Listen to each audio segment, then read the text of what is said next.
Pak Jas. Assalamualaikum warahmatullahi wabarakatuh. Waalaikumsalam warahmatullahi wabarakatuh. Jadi ini pertanyaan dari Aida dari Kandangan, Pak Jas. Mau bertanya bagaimana menyikapi HP untuk masa anak-anak.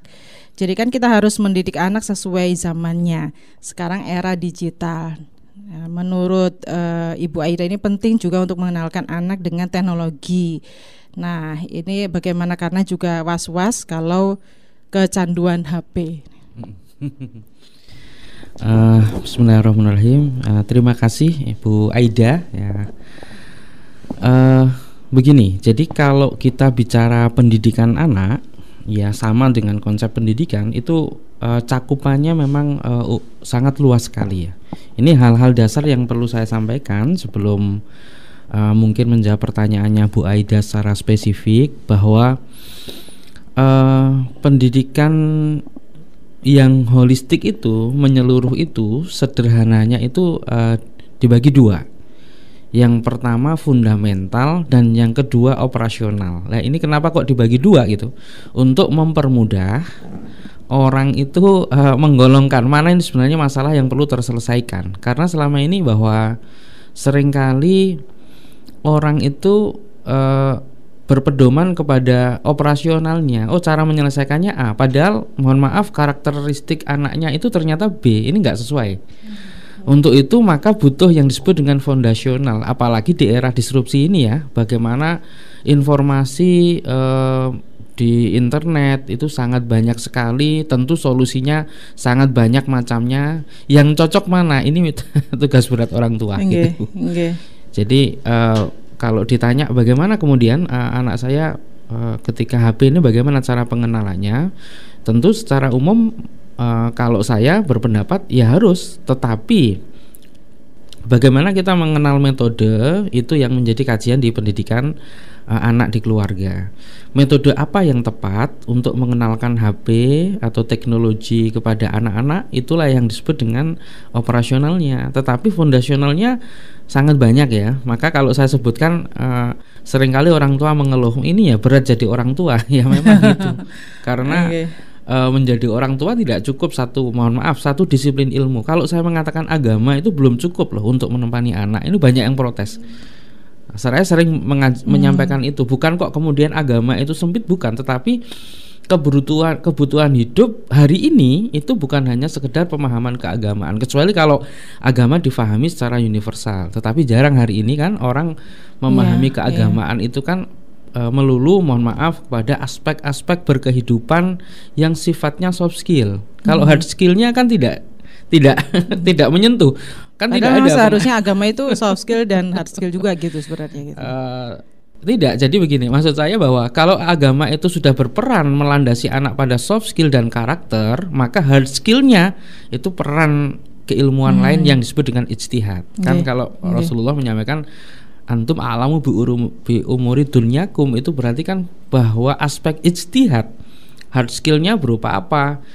Kemampuan mengoperasionalkan teknologi itu bagian dari hard skill. Maka mengenalkan anak pada ini, karena anak hidup kan tidak di tahun ini ya, 45 tahun yang akan datang, 100 tahun yang akan datang. Maka tentu pendidikan masa depan itu juga harus disiapkan melalui dasar-dasar hari ini.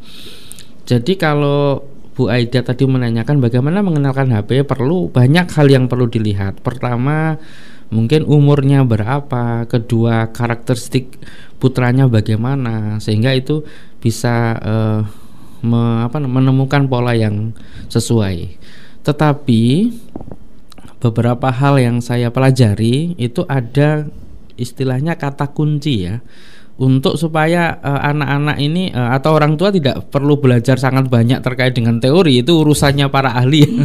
Tapi bagaimana orang tua ini bisa beradaptasi dengan tepat terhadap tumbuh kembangnya anak. Itu konsepnya cuma 4. Ini saya ambil dari pendapatnya Erich Fromm. Jadi Erich Fromm itu salah satu filosof yang kemudian mencoba menerjemahkan beberapa ragam operasional itu menjadi kata-kata kunci sederhana. Ini yang saya perbandingkan dari beberapa ilmuwan muslim seperti Abdullah Nasi Ulwan, kemudian Al-Ghazali, mungkin itu juga ada masuk ya, agak masuk untuk diberikan kepada anak-anak kita hari ini. Yang pertama terkait dengan perhatian. Jadi perhatian di sini bukan masalah perhatian secara umum yang kita lakukan, tetapi bagaimana fokus yang mendalam terhadap kehidupan anak, baik maju mundurnya dia dalam hal ini semangat, kemalasan dan sebagainya. Itu menjadi fokus kita. Apakah anak kita hari ini mengalami penurunan belajar dan sebagainya. Itu juga orang tua harus punya catatan lah. Kalau ditanya minimal harus tahu. Ini yang dimaksud perhatian. Kalau kedua tanggung jawab. Tanggung jawab di sini artinya bahwa orang tua itu harus sanggup menerima beban ya. Beban apa itu? Beban atas perilaku anak-anaknya. Ini yang jadi kata kunci.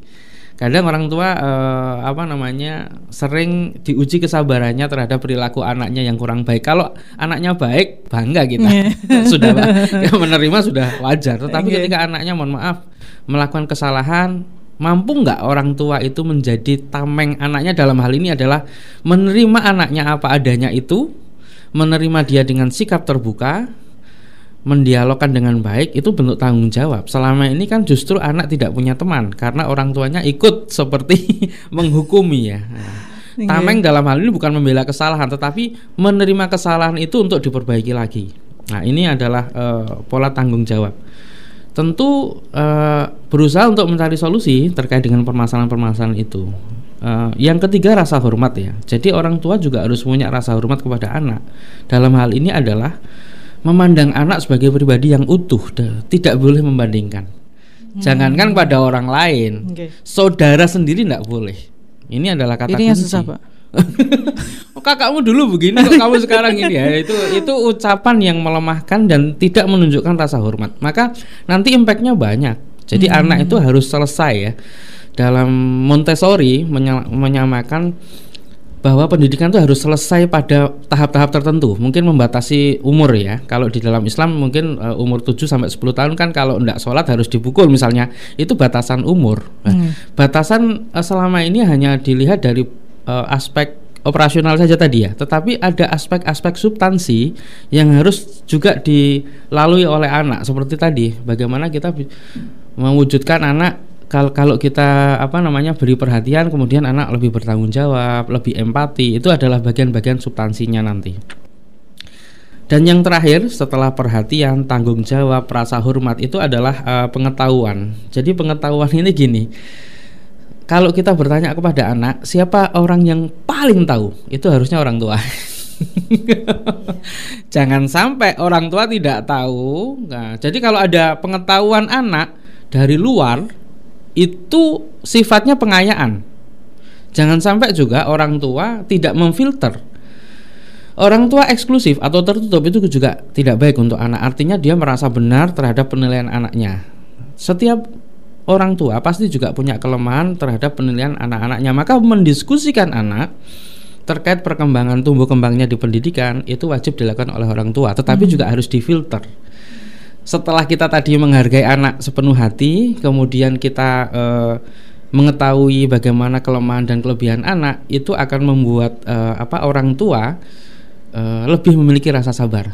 Intinya sebenarnya itu. Kalau semua orang tua itu sabar dalam mendidik anak, selesai. Tetapi untuk mencapai sabar ada tipsnya tadi itu. Jarang orang yang sabar. Bagaimana ketika anaknya tidak dikatakan lemah di sekolah, orang tua sabar, anaknya dapat ranking ke 35 dari 35 anak, orang tuanya tetap sabar. Nah, itu antara sabar dan abai kan jadi sedikit.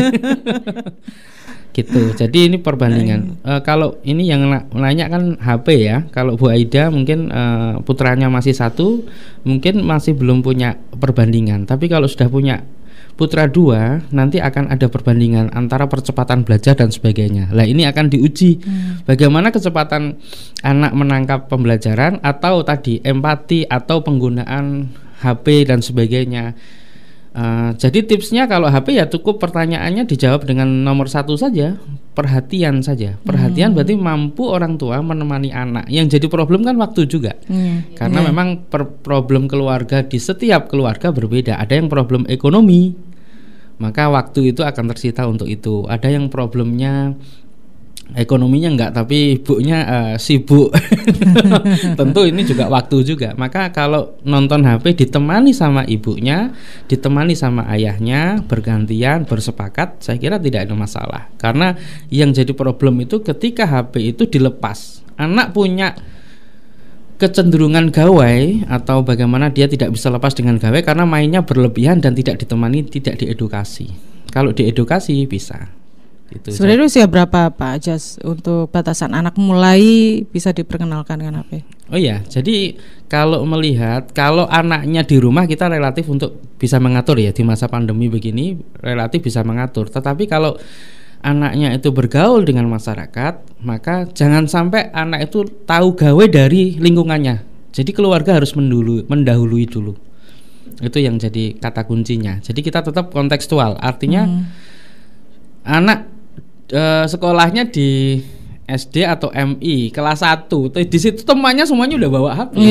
Jangan sampai dia nginceng-nginceng lihat game, akhirnya dia pinjam temannya, orang tuanya tidak memfasilitasi, itu jadi problem nanti. Maka ketika kita harus tahu, oh anaknya main game apa, orang tua juga minimal harus tahu lah. Kalau syukur-syukur bisa belajar juga, menemani dia, caranya dia untuk nanti bisa terkontrol. Kalau enggak, saya yakin dari beberapa artikel permasalahan gawai, orang tua tidak bisa mengontrol. Gitu. Kalau misalkan sudah kadung gitu Pak, maksudnya kira-kira ini anak sudah kecanduan. Nah ini bagaimana untuk? Iya, kalau begitu kerjanya 2 kali. Perhatian sekaligus mengedukasi itu 2 kali. Jadi 2 kali itu artinya kita tidak bisa memberikan kontrak belajar di awal. Kalau kita lebih dulu, kamu nanti misalnya main gamenya atau lihat HP-nya ditemani bunda jam 7 sampai jam 8 ya. Selepas itu kita ngaji atau tidur apa-apa gitu. Ada hal-hal yang bisa kita atur. Tetapi kalau sudah kadung, anak sudah kecanduan, tentu tetap ditemani, tetapi tidak langsung di-cut ya. Jadi proporsional. Dia ternyata mainnya agak banyak misalnya 3 jam. Langsung kalau kita batasi 1 jam saja, anak itu akan gelisah dan trouble. Pasti itu. Sehingga tantrum ya. Iya, dalam psikologi selalu begitu. Makanya kan saya katakan di awal tadi, kalau jadi orang tua itu ya psikolog, ya filsuf juga. Apalagi Pak Ustadznya juga gitu kan. Makanya ya harus multi talenta. Maka kalau orang tua tidak sanggup itu kan kita berbagi dengan gurunya. Guru itu hanya membantu saja. Jadi guru bukan pemegang kunci anak-anak kita loh ya. Seringkali kan digantungkan sama guru. Jangan. Guru hanya membantu kita. Selebihnya ya tetap orang tua. Gitu. Maka HP ini coba dikenali lingkungannya. Kalau beruntung tuh lingkungannya di masa online begini kan dia tidak bergaul di sekolah sehingga nggak tahu. Untuk itu kan orang tua lebih bisa mengatur ya. Kalau kemudian dia sekolah, kita nggak bisa mengatur sehingga kita harus yang menyesuaikan. Gitu.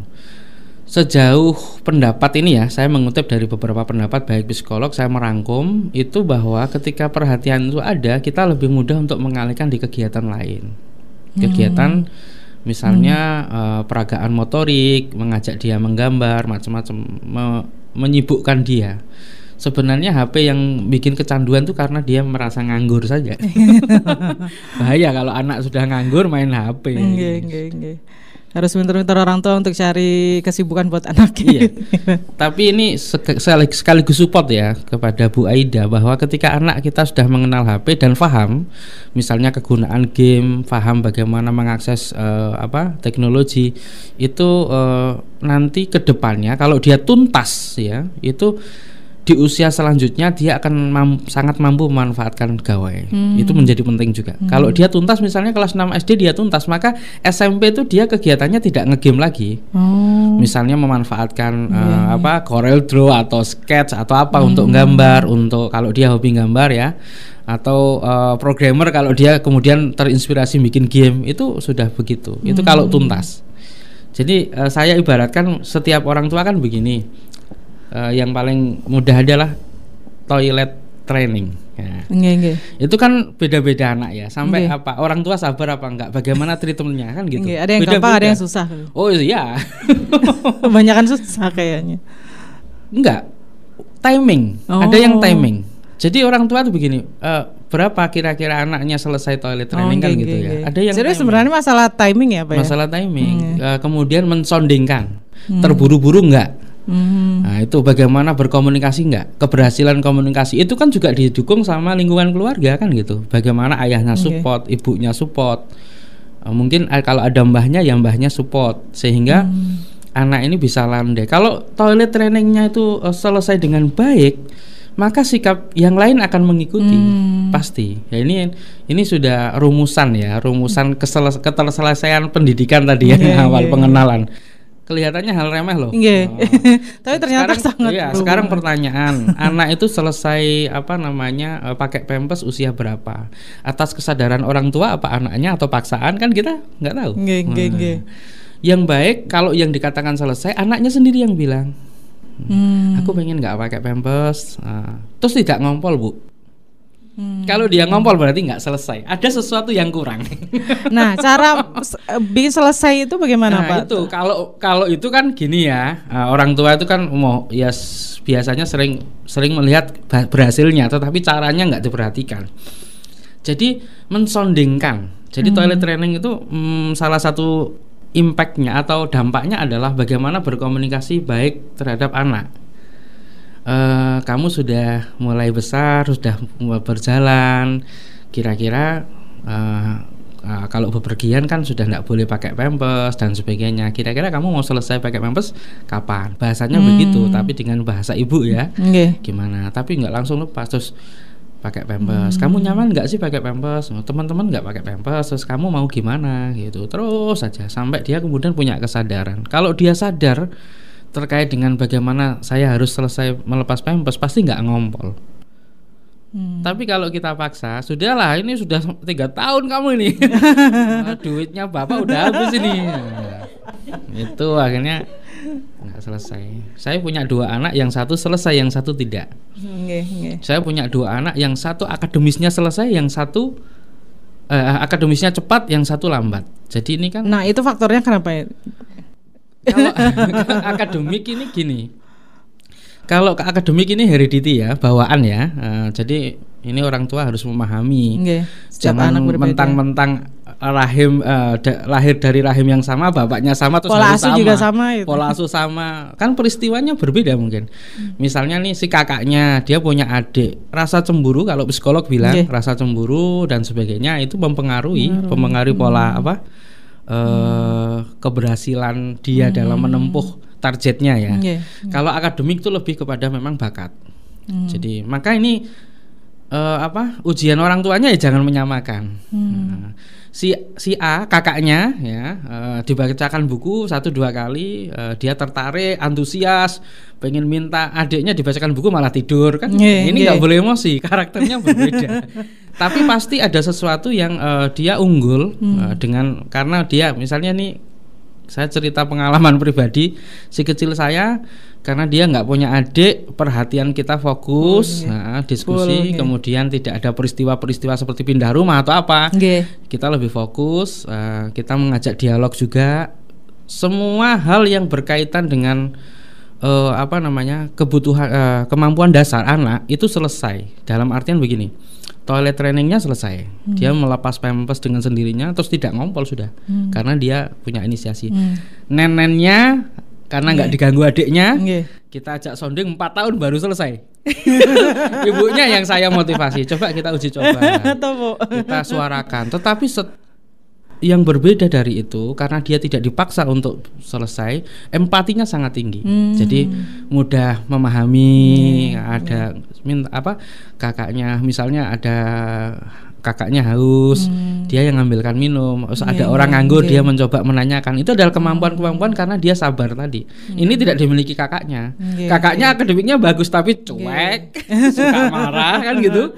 Kalau dia nggak marah, bukan pemarah. Jadi situasi itu sangat mempengaruhi gitu. Iya, salah satunya tadi bagaimana mensondingkan itu di awal. Itu nanti kemungkinan tapi kan bakat tadi juga Jangan sampai ini kebuli. Nanti kalau dia dibully sama lingkungan, orang tua tidak nguati, misalnya kan ternyata dia, mohon maaf, akademiknya kalah ya, kemampuan akademik dia belajar lambat karena misalnya si kakaknya kalau di lingkup dari psikolog kan dia lebih ke audiovisual, tapi adiknya kinestetik lah. Ini kan berbeda sekali.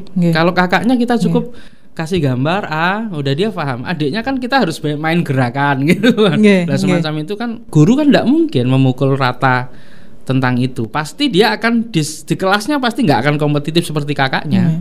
Kalau diukur dari prestasi sekolah. Lah ini kan orang tua harus nguati. Nggak apa-apa, kamu nggak dapat bintang, tapi kamu bisa ini kan itu harus selalu. Lah ini yang seperti ini peran orang tua menjadi krusial. Saling memahami ya. Jangan-jangan bapaknya harus nuntut lagi. Yang satu kok sudah hafal ini, yang satu enggak. Ibunya ada yang membandingkan jadi itu. Sama seperti HP tadi itu. Misalnya kedua anak ini ya, contoh kedua anak ini yang si A tadi yang akademiknya bagus tapi tidak selesai dalam kebutuhan dasarnya. Si B, si kecil, dia lulus. Kalau dapat HP itu yang mudah diminta pasti si kecil. Jadi sudah waktunya ya. Oh iya terima kasih ya. Ucapan terima kasih itu akan selalu membiasa. Karena dia sudah selesai. Kakaknya nggak mungkin menyerahkan itu. Nggak ada perjanjian. Sama-sama penasarannya. Adiknya, aku main game tapi aku belum selesai. Tapi nanti aku minta izin main game lagi, itu udah hal yang biasa. Tetapi kalau yang nggak selesai tadi begitu. Maka ini yang nggak selesai PR-nya orang tua. Harus selalu mengawal sampai dia dewasa. Maka sebenarnya kalau diselesaikan waktu kecil itu akan mempermudah pendidikan orang tua. Tapi jarang orang tua yang sabar loh ya. Nenen 4 tahun itu ya nggak sabar. Itu harus selalu dimotivasi. Itu mensondingkan ya lama sekali. Jadi masalah HP ini yang pertama tadi perhatian ya Pak ya. Iya. Jadi perhatian orang tua. Fokus di anak, bagaimana memanfaatkan teknologi. Kalau perlu ditemani, itu hal yang penting. Ditemani.